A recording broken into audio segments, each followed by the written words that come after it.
JDU ಪಕ್ಷದ ಸಂಘಟನೆಗೆ ಹೆಚ್ಚು ಹೊತ್ತು. ಚಿಂತಾಮಣಿ ನಗರದಲ್ಲೇ ಮಹಿಮಾ ಜೆ ಪಟೇಲ್ ಹೇಳಿಕೆ. ಚಿಂತಾಮಣಿ ನಗರದ ಪತ್ರಕರ್ತರ ಭವನದಲ್ಲಿ ಹಮ್ಮಿಕೊಂಡಿದ್ದ ಸುದ್ದಿಗೋಷ್ಠಿಯಲ್ಲಿ ಮಾತನಾಡಿದ ಸಂಯುಕ್ತ ಜನತಾದಳ ಪಕ್ಷದ ಸಂಘಟನೆಗೆ ಹೆಚ್ಚಿನ ಹೊತ್ತು ನೀಡಿತ್ತು. ಈ ಹಿನ್ನೆಲೆಯಲ್ಲಿ ರಾಜ್ಯದಾದ್ಯಂತ ಪ್ರವಾಸ ಮಾಡುತ್ತಾ ಪಕ್ಷವನ್ನು ಸಂಘಟಿಸಲು ಮುಂದಾಗಿರುವುದಾಗಿ ಜೆಡಿಯು ಪಕ್ಷದ ರಾಜ್ಯಾಧ್ಯಕ್ಷ ಮಹಿಮಾ ಜೆ ಪಟೇಲ್ ಹೇಳಿದರು.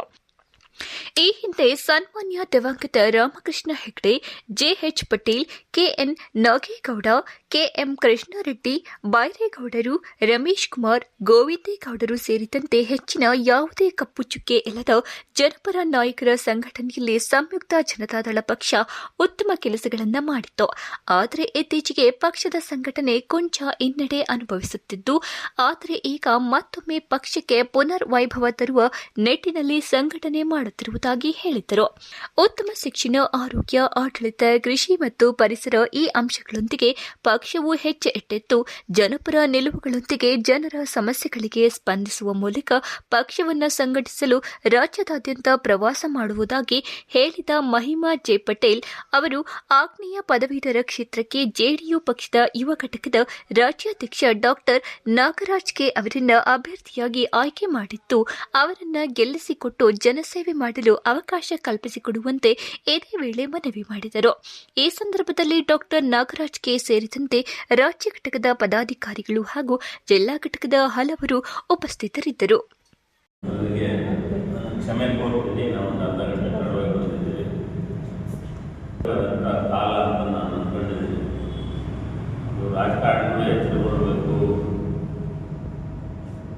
ನಾವು ನಮ್ಮ ಪ್ರಜಾಪ್ರಭುತ್ವದ 4 ಸ್ತಂಭಗಳು ಅಂತ ಏನು ಹೇಳ್ತೀವಿ, ಲೆಜಿಸ್ಲೇಚರ್, ನಮ್ಮ ಶಾಸಕಾಂಗ, ಕಾರ್ಯಾಂಗ, ನ್ಯಾಯಾಂಗ ಮತ್ತು ಪತ್ರಿಕಾ ರಂಗ ಕೂಡ ಬಹಳ ಮುಖ್ಯವಾದಂಥ ಒಂದು ಸ್ತಂಭ ನಮ್ಮ ಪ್ರಜಾಪ್ರಭುತ್ವದ್ದು, ಜನತಂತ್ರ ವ್ಯವಸ್ಥೆದು. ಇದರೊಳಗೆ ಇದು 4 ಸ್ತಂಭಗಳು ಒಂದಕ್ಕೊಂದು ಪೂರಕವಾಗಿ ಕೆಲಸ ಮಾಡಿದಾಗ ಬಿಲ್ಡಿಂಗ್ ಸರಿಯಾಗಿರೋದಕ್ಕೆ ಸಾಧ್ಯ. ಆದರೆ ಯಾವುದೇ ಒಂದು ಸ್ತಂಭ ಅದು ವೀಕ್ ಆದರೆ ಅದು ಬಿಲ್ಡಿಂಗ್ ಇರೋದಕ್ಕೆ ಸಾಧ್ಯ ಇಲ್ಲ. ಅಥವಾ ಯಾವುದೋ ಒಂದು ಸ್ತಂಭ ಇನ್ನೊಂದು ಸ್ತಂಭನ ಬೈತಪ್ಪುಕೊಂಡ್ರೂ ಆಗಲ್ಲ. ಶಾಸಕಾಂಗ, ಪತ್ರಿಕಾರಂಗ ಅಥವಾ ನ್ಯಾಯಾಂಗ ಇವು ಒಂದಕ್ಕೊಂದು, ಈ ಕಾರ್ಯಾಂಗ ಇವನ್ನು ಬೈತಾ ಕ್ರಿಟಿಸೈಸ್ ಮಾಡ್ತಾ ಇದ್ದರೆ ಬಿಲ್ಡಿಂಗ್ ವೀಕ್ ಆಗ್ತಾ ಹೋಗುತ್ತೆ. ನಾವು ಪ್ರಪಂಚದಲ್ಲಿ ಪತ್ರಿಕೆಯವರ ಹತ್ರ ಮಾತಾಡ್ಬೋದು. ಪ್ರಪಂಚದಲ್ಲಿ ಎಲ್ಲರಿಗೂ ಗೊತ್ತಿದೆ ಏನು ನಡೀತಿದೆ, ಯುದ್ಧಗಳಾಗ್ತದೆ ಪ್ರಪಂಚದಲ್ಲಿ. ನಮ್ಮ ದೇಶದಲ್ಲಿ ಏನಾಗ್ತಿದೆ, ದೇಶದಾದ್ಯಂತ ಈ ಪ್ರಶ್ನೆ ಪತ್ರಿಕೆ ಬಯಲಾಗಿರೋದು ಅಂತಂದೇಳಿ ಗಲಾಟೆ ಯುವಕರು ಮಾಡ್ತಿದ್ದಾರೆ. ಒಂದು ಕಡೆ ರೈತರು ನಮಗೆ ಸರಿಯಾದ ಬೆಲೆ ಸಿಗ್ತಾ ಇಲ್ಲ ಅಂತಂದೇಳಿ ಅವರು ಕಳೆದ ಹಲವಾರು ವರ್ಷಗಳಿಂದ ಒಂದು ಪ್ರತಿಭಟನೆ ಇದರೊಳಗಡೆ ಇದ್ದಾರೆ. ಇನ್ನು ನಮ್ಮ ರಾಜ್ಯಕ್ಕೆ ಬಂದರೆ ಇಲ್ಲೂ ರೈತರದು ಬಿಡದಿ, ಅದು ಕೆಲವರು ಅಲ್ಲಿ ಬರಬೇಕು ಅಂತ, ಕೆಲವರು ನಾವು ಕೊಡೋದಕ್ಕೆ ತಯಾರಾಗಿದ್ದೀವಿ ಅಂತ ಕೆಲವು ರೈತರು ಹೇಳ್ತಾರೆ, ನಾವು ಭೂಮಿ ಕೊಡಲ್ಲ ಅಂತ ಕೆಲವು ರೈತರು ಹೇಳ್ತಾರೆ. ಆಮೇಲೆ ಇದನ್ನು ನಮ್ಮ ಆರ್ಟಿಫಿಷಿಯಲ್ ಇಂಟೆಲಿಜೆನ್ಸ್ಗೆ ಅಂತ ಡೇಟಾ ಸೆಂಟರ್ಗಳು ಅಂತದನ್ನ ಮಾಡೋದಕ್ಕೆ ಸುಮಾರು ದೇಶದಾದ್ಯಂತ ಒಂದು 800 ಡೇಟಾ ಸೆಂಟರ್ಗಳನ್ನು ಮಾಡಬೇಕು. ಒಂದೊಂದು ಡೇಟಾ ಸೆಂಟರ್ಗೂ ಕೂಡ ಎಷ್ಟೋ ಟ್ರಿಲಿಯನ್ಸ್ ಆಫ್ ಲೀಟರ್ಸ್ ಅಂತ, ಒಂದು ಟ್ರಿಲಿಯನ್ ಅಂತಂದರೆ 1 ಮುಂದೆ 12 ಸೊನ್ನೆ ಇರಬೇಕು, ಬಿಲಿಯನ್ ಅಂದರೆ 1 ಮುಂದೆ 9 ಸೊನ್ನೆ ಇದ್ದರೆ ಬಿಲಿಯನ್. ಆ ಟ್ರಿಲಿಯನ್ಸ್ ಆಫ್ ಲೀಟರ್ಸು ನೀರು ಬೇಕಾಗುತ್ತೆ ಅಂತನ್ನೋದು, ಜೊತೆಗೆ ಹೆಚ್ಚು ವಿದ್ಯುತ್ ಶಕ್ತಿ ಬೇಕಾಗುತ್ತೆ ಅಂಥದ್ದನ್ನು ನಮ್ಮ ದೇಶದೊಳಗಡೆ ನಮಗೆ ಕುಡಿಯೋಕ್ಕೆ ನೀರಿಲ್ಲ, ಇದು ಬೇಕಾ ಅಂತಂದೇಳಿ ಕೆಲವು, ನಾನು ಒಬ್ಬ ಪರಿಸರವಾದಿಯಾಗಿ ನಾವು ಇದನ್ನು ಪ್ರಶ್ನೆ ಮಾಡ್ತಿದ್ದೀವಿ. ಆದರೆ ಸರ್ಕಾರಗಳು ಇಲ್ಲ, ಜನರಿಗೆ ಅನುಕೂಲ ಮಾಡಿಕೊಡ್ಬೇಕು ಅಂದ್ರೆ ನಾವು ಕಾಡು ಕಡಿಲೇಬೇಕು, ಇಂಥವ್ರು ಮಾಡಲೇಬೇಕು ಅಂತಂದೇಳಿ ಒಂದು ಹಠ ಹಿಡಿದು ಮಾಡ್ತಾ ಇರುವಂಥ ಇಂಥ ಪರಿಸ್ಥಿತಿ ಒಳಗಡೆ ನಾವು ನಾಗರಾಜ್ ಅವರು MLC ಆಗಿಬಿಟ್ರೆ ಏನೆಲ್ಲ ಸಮಸ್ಯೆಗಳು ಬಗೆಹರಿದ್ಬಿಡ್ತವೆ ಅಂತ ಅಲ್ಲ.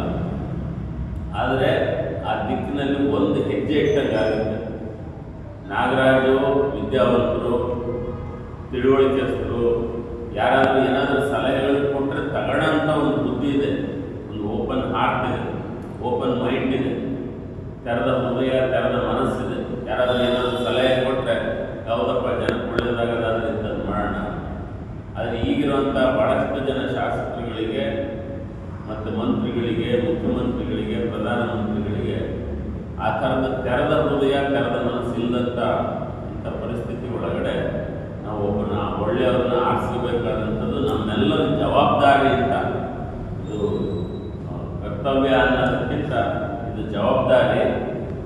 ಹಾಗಾಗಿ ನಾವು ಎಲ್ಲರೂ ಒಟ್ಟಾಗಿ ಸಂಯುಕ್ತ ಜನತಾದಳದ ವತಿಯಿಂದ ನಾಗರಾಜ್ ಅವರು ಮೊದಲೇ ಹೇಳಿದ ಹಾಗೆ ನಾವೊಂದು ಈ 5 ವಿಷಯಗಳು, ಶಿಕ್ಷಣ, ಆರೋಗ್ಯ, ಆಡಳಿತ, ಕೃಷಿ, ಪರಿಸರ ಅಂತಂಥ 5 ವಿಷಯಗಳ ಬಗ್ಗೆ ಕೆಲಸ ಮಾಡೋದ್ರ ಜೊತೆಗೆ ನಮ್ಮ ಬಾಂಧವ್ಯಗಳು ಅನ್ನೋದ್ರ ಬಗ್ಗೆನೂ ನಾವು ಕೆಲಸ ಮಾಡಬೇಕು. ನಮ್ಮ ಪಕ್ಷದೊಳಗಡೆನೂ ಭಾಳಷ್ಟು ಕೆಲಸ ಮಾಡ್ತಿದ್ದೀವಿ. ನಮ್ಮ ಬಾಂಧವ್ಯಗಳು ಸರಿ ಇದ್ದರೆ, ನಮ್ಮ ಪಕ್ಷದೊಳಗಡೆ ನಮ್ಮ ಸಂಬಂಧಗಳು ಚೆನ್ನಾಗಿದ್ದರೆ ಮಾತ್ರ ಪಕ್ಷ ಬೆಳೆಯೋದಕ್ಕೆ ಸಾಧ್ಯ. ಹಂಗೆ ನಾವು ಪತ್ರಕರ್ತರ ಜೊತೆಗೆ ನಮ್ಮ ಸಂಬಂಧ ಚೆನ್ನಾಗಿದ್ದರೆ ಮಾತ್ರ ಅದು ಪತ್ರಕರ್ತರಿಗೂ ಒಳ್ಳೆಯದು, ನಮಗೂ ಒಳ್ಳೆಯದು. ನಾವು ಅಧಿಕಾರಿಗಳ ಜೊತೆಗೆ ನಮ್ಮ ಸಂಬಂಧ ಚೆನ್ನಾಗಿದ್ದರೆ ಮಾತ್ರ ರಾಜಕಾರಣಿಗಳಿಗೂ ಅಧಿಕಾರಿಗಳಿಗೂ ಒಂದು ಒಳ್ಳೆ ಅಲೈನ್ಮೆಂಟ್ ಇರುತ್ತೆ, ಕೆಲಸಗಳು ಸರಿಯಾಗುತ್ತೆ. ನ್ಯಾಯಾಂಗದ್ದು ಕೂಡ ನ್ಯಾಯಾಂಗದವರು ಉಳಿದವರು ಯಾರು ಹೇಳಿದ್ದು ಕೇಳಬೇಕು ಅಂತಿಲ್ಲ. ನಿಜವಾದ ನ್ಯಾಯವನ್ನು ಕೊಡುವಂಥ ನ್ಯಾಯಾಂಗದ ವ್ಯವಸ್ಥೆ ಅದು ಇರಬೇಕಾಗುತ್ತೆ ಒಂದು ಜನತಂತ್ರ ವ್ಯವಸ್ಥೆಯಲ್ಲಿ. ಇಂಥದನ್ನು ಕಟ್ಟಬೇಕು ಅನ್ನೋಂಥ ಒಂದು ಮಹದಾಕಾಂಕ್ಷೆಯಿಂದ ನಾವು ನಮ್ಮ ತಂದೆ ಜೆ.ಎಚ್. ಪಟೇಲರು, ರಾಮಕೃಷ್ಣ ಹೆಗ್ಡೆ ಅವರು, ನಜೀರ್ ಸಾಹೇಬರು, ಜಾಲಪ್ಪ ಅವರು, ಇಲ್ಲಿ ಈ ಭಾಗದ ಕೃಷ್ಣರೆಡ್ಡಿ ಅವರು,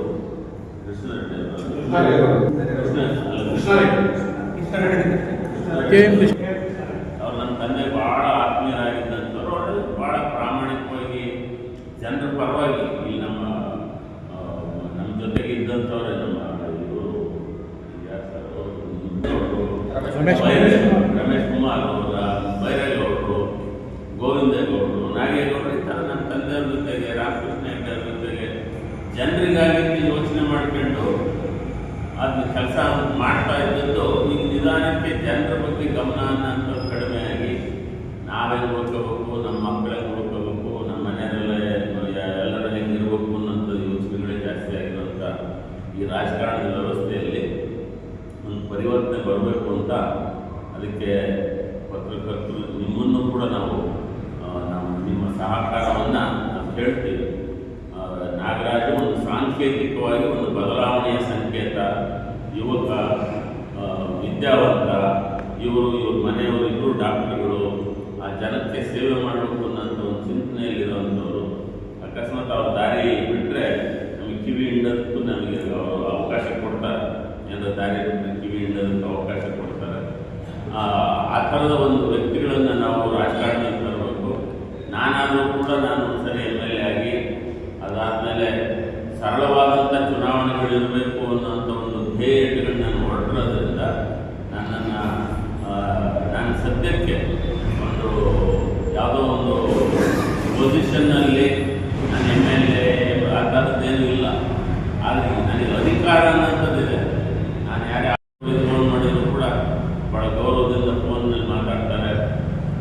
ಮುಖ್ಯಮಂತ್ರಿ, ಯಾರೇ ಉಪಮುಖ್ಯಮಂತ್ರಿ, ಮುಖ್ಯಮಂತ್ರಿ, ಮಂತ್ರಿಗಳು ಯಾರಿಗೇ ಫೋನ್ ಮಾಡಿದ್ರು ಕೂಡ ಭಾಳ ಗೌರವದಿಂದ ಮಾತಾಡ್ತಾರೆ. ನಾನು ಜೆ.ಎಚ್. ಪಟೇಲ್ ಮಗ ಅನ್ನೋದು ಒಂದು, ಆಮೇಲೆ ಜೊತೆಗೆ ನನ್ನದೇ ಆದ ಒಂದು ವ್ಯಕ್ತಿತ್ವನ ನಾನು ಕಳೆದ ಒಂದು ಹಲವಾರು ದಶಕಗಳಿಂದ 3 ದಶಕಗಳಿಂದ ನಾನು ಈ ವಿಷಯಗಳ ಬಗ್ಗೆ ಕೆಲಸ ಮಾಡ್ತಾರೆ. ಶಿಕ್ಷಣ, ಆರೋಗ್ಯ, ಆಡಳಿತ, ಕೃಷಿ, ಪರಿಸರ, ಈ ವಿಷಯಗಳ ಬಗ್ಗೆ ಜೊತೆಗೆ ಸಂಬಂಧಗಳನ್ನ ಚೆನ್ನಾಗಿಟ್ಕೊಳ್ತಾ ಬಂದಿರೋದ್ರಿಂದ ಎಲ್ಲರ ಜೊತೆಗೆ ನನ್ನ ಸಂಬಂಧ ಚೆನ್ನಾಗಿದೆ. ಡಿ.ಕೆ. ಶಿವಕುಮಾರ್ ಅವ್ರ ಜೊತೆಗೂ ನಾನು ಅವ್ರನ್ನ ಯಾರನ್ನೂ ಒಪ್ಪದೇ ಇರ್ಬೋದು, ಅವರ ವಿಚಾರಗಳನ್ನ ಒಪ್ಪದೇ ಇರ್ಬೋದು.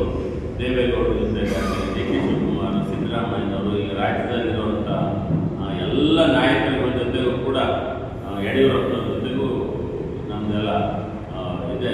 ಆದರೆ ಅವ್ರ ವಿಚಾರಗಳಿಗೂ ನಮ್ಮ ವಿಚಾರಗಳಿಗೂ ವ್ಯತ್ಯಾಸ ಇದೆ.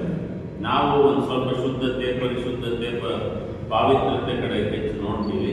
ಜೊತೆಗೆ ಜನರಿಗೆ ಎಲ್ಲರಿಗೂ ಒಳ್ಳೆಯದಾಗುವಂಥದ್ದು, ಸರ್ವ ಜನ ಸುಖಿನೋ ಭವಂತು ಅನ್ನೋ ಥರ, ಬರೀ ಸರ್ವೇ ಜನ ಸುಖಿನೋ ಭವಂತು ಅಲ್ಲ, ಸರ್ವ ಜೀವಾತ್ಮರಿಗೆ ಲೇಸಾಗಲಿ ಅನ್ನೋ ಥರ ಯೋಚನೆ ಮಾಡ್ತಾ ಇರೋದ್ರಿಂದ ನಮ್ಮ ಸ್ವಲ್ಪ ವ್ಯತ್ಯಾಸ ಅನಿಸಿದ್ರು ಕೂಡ ನಾವು ಅವ್ರನ್ನ ಪ್ರೀತಿ ಪ್ರೀತಿ ಮಾಡ್ತೀವಿ, ಅವರು ನಮಗೆ ಪ್ರೀತಿ ಮಾಡ್ತಾರೆ.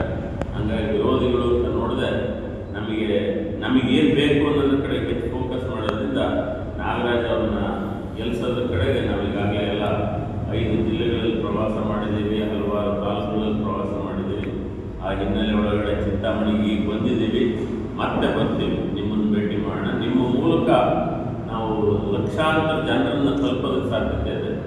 ಈ ಮಾಧ್ಯಮದ ಮೂಲಕ ಲಕ್ಷಾಂತರ ಜನರನ್ನು ತಲುಪೋದಕ್ಕೆ ಸಾಧ್ಯತೆ ಇದೆ. ಹಾಗಾಗಿ ನಮ್ಮ ವಿಚಾರಗಳ ಜೊತೆಗೆ ನಿಮ್ಮ ವಿಚಾರಗಳು ಕೂಡ ಒಂದು ಸೇವೆ ಅನ್ನುವಂಥ ದೃಷ್ಟಿಯಿಂದ ಹೆಚ್ಚೆಚ್ಚು ಜನರಿಗೆ ನಾವು ಸಹಕಾರಿಯಾಗಿರೋಣ ಅನ್ನೋಂಥ ಮಾತುಗಳನ್ನ ಹೇಳಿ ಮತ್ತೇನಾದರೂ ಹೇಳೋದು